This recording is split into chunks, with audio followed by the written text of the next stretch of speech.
하나님의 말씀 고린도후서 12장 7절부터 10절 말씀입니다. 제가 가진 성경은 298쪽, 또 성경에 따라 300쪽이 되기도 합니다. 고린도후서 12장 7절부터 10절 말씀입니다. 말씀 봉독해 드립니다. 여러 계시를 받은 것이 지극히 크므로 너무 자만하지 않게 하시려고 내 육체의 가시 곧 사탄의 사자를 주셨으니 이는 나를 쳐서 너무 자만하지 않게 하려 하심이라. 이것이 내게서 떠나가게 하기 위하여 내가 3번 주께 간구하였더니 나에게 이르시기를 내 은혜가 내게 족하도다. 이는 내 능력이 약한 데서 온전하여짐이라 하신지라. 그러므로 도리어 크게 기뻐함으로 나의 여러 약한 것들에 대하여 자랑하리니 이는 그리스도의 능력이 내게 머물게 하려 함이라. 그러므로 내가 그리스도를 위하여 약한 것들과 능력과 궁핍과 박해와 곤고를 기뻐하노니 이는 내가 약한 그때에 강함이라. 아멘. 지금 지구를 뒤흔들고 있는 것은 핵무기가 아닙니다. 돈 문제도 아니고요. 지진이나 태풍도 아닙니다. 바이러스 때문이죠. 우리 사람의 눈에 보이지도 않는 너무나도 작고 작은 이 바이러스 때문에 전 세계가 요동치고 있습니다. 어제까지 300만 명, 그리고 사망자가 20만 명 사망했습니다. 아직까지 치료제 없습니다. 경제는 마비되고 일상생활은 중단되었습니다. 미생물보다도 더 작은, 여러분, 바이러스는 미생물이 아닙니다. 미생물보다 더 작은 그런 존재입니다. 그런데 이 바이러스의 공격 앞에 만물의 영장이라고 하는 우리 사람이 속수무책으로 지금 당하고 있습니다. 만약에 우리 인간이 지금 이 세상을 다스리고 있고 또 지배하고 있다고 생각한다면 그것은 정말 오산이고 오만입니다. 이 코로나, 지금 이 상황 속에 하나님은 어디 계십니까? 분명히 눈에 보이지 않는 바이러스는 있는 줄 알겠는데 하나님은 어디 계십니까? 우리 교단신학교인 장신대에 박보경 교수님이라고 여자 교수님 계십니다. 이 교수님의 언니가, 친언니가 코로나 때문에 돌아가셨습니다. 지난 2월 달인데 교수님의 어머니가 연로하셔서 좀 가족 회의를 하자 해서 대구를 내려갔습니다. 대구로 내려간 바로 그 다음 날 31번 환자 나오고 대구에 코로나 사태가 터졌습니다. 신천지죠. 마트들은 문을 닫고 요양보호사도 집으로 오지 않아서 어머니를 돌볼 사람이 없으니 교수님이 계속 그곳에 남아서 어머니를 돌보고 있었습니다. 언니가 며칠 전부터 좀 목감기가 있다 했는데 이상하게 증상이 나아지지도 않고 심각해서 검사를 했더니 양성 판정이 나왔습니다.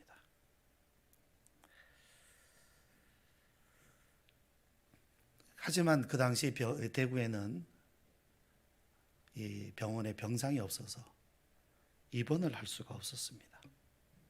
갑자기 몰려든 그 환자들로 인해서 언니는 입원하지 못하고 집에서 대기를 했습니다.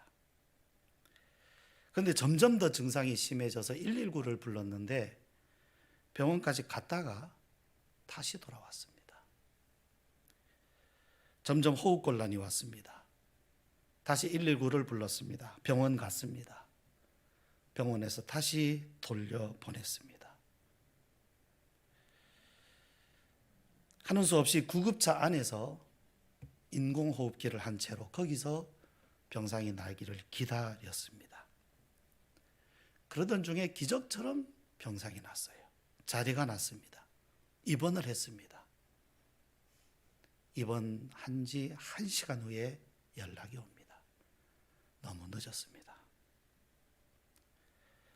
환자를 만날 수도 없고, 그래서 간호사를 통해서 휴대폰을 들여보내고 가족들이 통화를 하려고 했는데 이미 언니는 의식을 잃었습니다.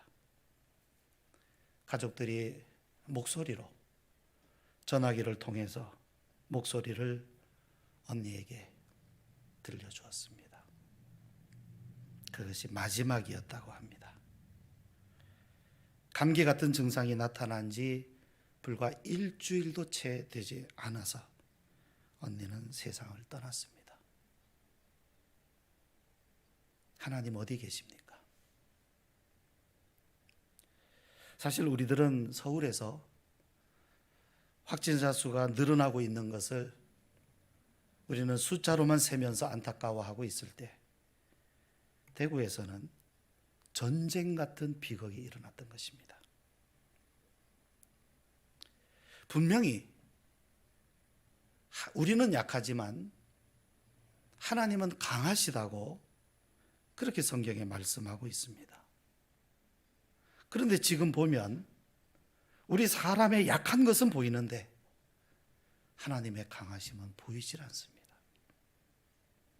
하나님은 어디 계십니까? 어디에 가야 하나님을 볼 수 있습니까? 만약 이 자리에 바울이 있다면 질문을 하고 싶습니다. 바울이요, 이거 당신이 말씀한 거 아닙니까? 내가 약할 그때에 주님은 강하심이라. 우리가 약할 때에 주님은 강하심으로 우리와 함께 하신다고 하지 않았습니까? 당신이 말씀하지 않았습니까? 그런데 지금 하나님의 강하심은 어디에 있으며 지금 하나님은 어디에 계십니까?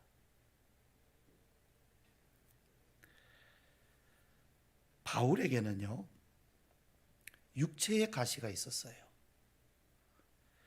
그 육체의 가시라는 것이 무엇인지 자세히 알지는 못합니다. 자세히 말해주진 않았어요. 하지만 그것을 사탄의 사자, 그 육체의 가시를 사탄의 사자라고 할 만큼 이것은 바울에게 굉장히 큰 고통을 주는 것이었습니다. 바울은 이것을 소멸해달라고 주님께 기도했어요. 3번 기도했다고 했습니다. 그런데 주님은 그것을 없애주시는 대신에 이렇게 응답하셨어요. 내 은혜가 내게 족하다. 이는 내 능력이 약한 데서 온전하여짐이라. 약한 데서 온전하여짐이라. 바울에게 있어서 그의 고통은 육체적인 이러한 것만이 그러니까 육체의 가시만 아니었죠. 그는 복음을 전하는 중에 박해를 당하고 수없이 당했습니다. 매도 맞고 굶주리고 수모를 당하고, 이 모든 것은 다 고통입니다. 그는 고스란히 그 고통을 다 받았어요. 사람이 약하니까 고통을 당하는 것입니다. 약하지 않다면 고통을 당할 이유가 없죠. 그럼에도 불구하고 바울은 이 말씀 앞에서 기뻐했어요. 내 능력이 약한 데서 온전하여짐이라. 그래서 기뻐했다. 주님의 강하심이 바울을 기쁘게 했다고 했습니다. 바울은 비록 자신은 약하지만 주님의 강하심으로 인해서 나는 기뻐한다. 그렇게 말씀하고 있습니다. 질문이 나오죠. 아니, 그렇다면 뭐가 기쁜 겁니까? 나는 약하지만 주님은 강하시다고 하는 이 생각이 기쁘게 하는 것인지, 그냥 생각을 그렇게 하니까 기쁜 것인지, 아니면 고통에 있지만, 고통을 받지만 고통을 능히 이겨낼 수 있을 만큼의 그러한 기쁨의 능력이 그에게 부어지는 것입니까? 우리는 하나님을 전능하신 하나님으로 믿고 고백합니다. 하나님의 전능하심은 변함이 없습니다. 그런데요, 우리는 하나님의 전능하심과 하나님의 만능을 오해하는 것 같습니다. 하나님의 전능하심을 믿는다 하면서 오히려 하나님은 만능이라고 생각하는 것 같아요. 만능이라고 하는 것은 우리가 원하는 대로 다 해주신다는 거죠. 내가 무엇을 원하든지 내가 원하는 대로, 내가 바라는 대로 해주신다는 거죠. 그래서 내가 고통 가운데 있을 때 그 고통을 피하게 하시고, 어떤 위험한 일이 있으면 그 위험한 일에서 건져주시고, 그래서 나는 고통 안 당하고 어려움도 안 당하고 인생 순탄하고 형통하고 그렇게 사는 것, 하나님은 능히 그렇게 해주실 수 있습니다. 내가 좋은 집 원하면 좋은 집도 주시고, 좋은 차 타고 싶으면 좋은 차도 타고, 질병에서 내가 피하고 싶으면 질병 안 걸리게 해주시고, 늘 건강하게 해주시고, 필요하면 물질도 채워주시고, 만능. 우리는 하나님의 전능하심을 만능으로 생각하는 것 같아요. 그런데 하나님의 전능하심은 하나님의 뜻을 따라 전능하심입니다. 하나님은 하나님 자신의 뜻을 따라 그 어떤 뜻이든 다 이루실 수 있는 하나님의 뜻을 따라 전능하심입니다. 그것은 하나님의 방식으로서의 전능하심입니다. 아무 데서나 하나님의 능력을 다 하나님은 나타내시는 것이 아니라 그분의 뜻을 따라 다 나타내시는 것입니다. 우리의 원함이 아닙니다. 전능하신 하나님은 그분의 아들을 세상에 보내셨습니다. 이 땅 가장 낮은 곳으로, 그분의 전능하심으로 아들을 이 땅 가장 낮은 곳으로 보내셔서 우리와 함께 계십니다. 가장 힘없는 자가 되어서, 전능하신 하나님의 아들이 이 땅에 오셔서 가장 힘없는 자가 되어서 수모를 당하시고 십자가를 지셨습니다. 얼마든지 피할 수 있었습니다. 그러나 그것을 피하지 아니하시고 짊어지신 것이 전능하심입니다. 전능하신 하나님이 가장 연약한 존재가 되신 것은 연약한 우리와 함께 계시고 우리를 구원하시기 위함입니다. 우리를 연약함에서 건져내리시려고 그가 연약해지셨습니다. 우리를 하늘로 끌어올리시려고 그가 이 땅에 내려오셨습니다. 하지만 우리들은 아직 이 땅에 남아 있습니다. 여전히 연약한 존재로 살아가고 있습니다. 이 땅의 연약한 사람들을 위해서 우리들도 연약에 쌓인 채로, 여전히 아직 우리들도 연약에 쌓인 채로 이 땅에 수없이 많은 연약한 사람들을 위해서 우리들도 이 땅에 남아 있습니다. 주님은 연약한 우리들에게 오셔서 연약한 우리와 함께 계십니다. 우리가 아플 때 같이 아파하십니다. 우리가 슬퍼할 때 함께 눈물 흘리십니다. 이것이 전능하신 하나님이 우리와 함께 계시는 방식입니다. 우리를 아픔에서 꺼내주시기 전에 우리의 아픔에 함께 동참하시는 전능하신 하나님입니다. 바울이 매를 맞을 때 주님도 매를 맞으셨습니다. 바울이 수모를 당할 때 주님도 수모를 당하셨습니다. 피하게 하지 아니하시고 그 고통에 함께 하셨습니다.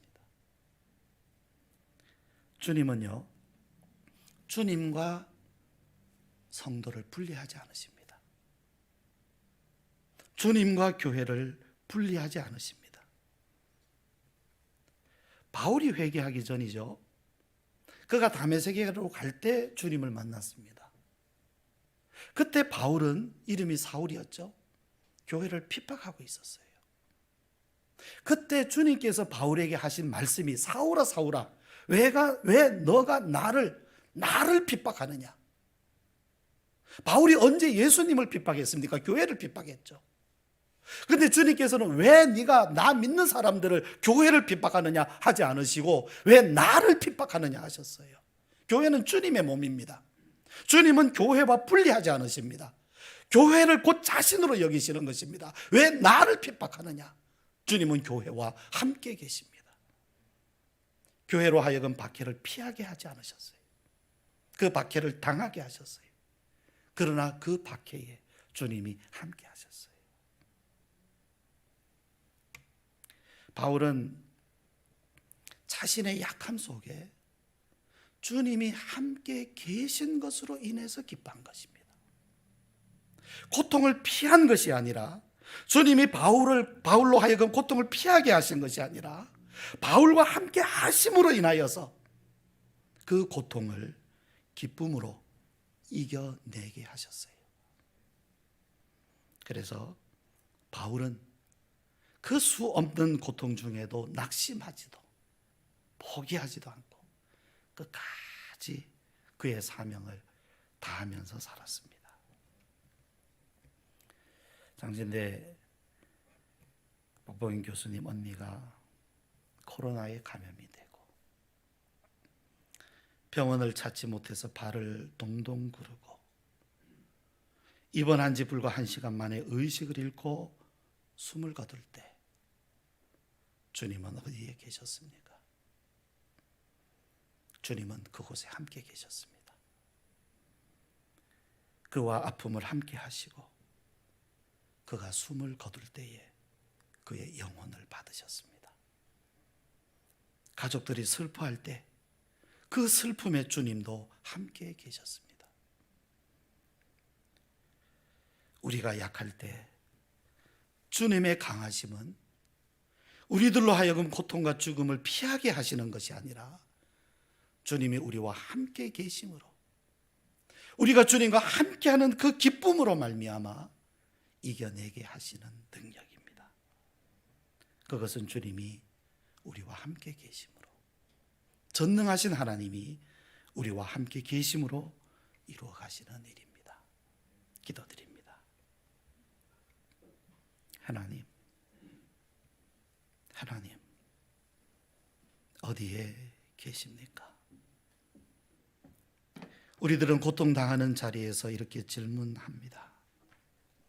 그러나 주님이 우리와 함께 계심으로 이기게 하시고 승리하게 하시는 주님, 우리와 함께 계심을 우리도 잘 알게 하여 주시옵소서. 코로나의 상황 속에서 우리의 믿음이 더 확실하며 확고하게 하여 주시옵소서. 이 상황 속에서 때로 시험에 빠지거나 넘어지는 사람들도 있을 것입니다. 그러나 우리들은 믿음에 연단하는 이 시간들을 통하여 더 깊은 믿음을 얻기 원합니다. 주님 도와주시옵소서. 인도하여 주시옵소서. 깨닫게 하여 주시옵소서. 육신이 연약한 성도들, 믿음이 약한 성도들을 주님 돌보아 주시옵소서. 인내할 수 있는 마음과 믿음을 주시옵소서. 끝까지 주님만 바라보게 하여 주시옵소서. 예수님 이름으로 기도드리옵나이다. 아멘.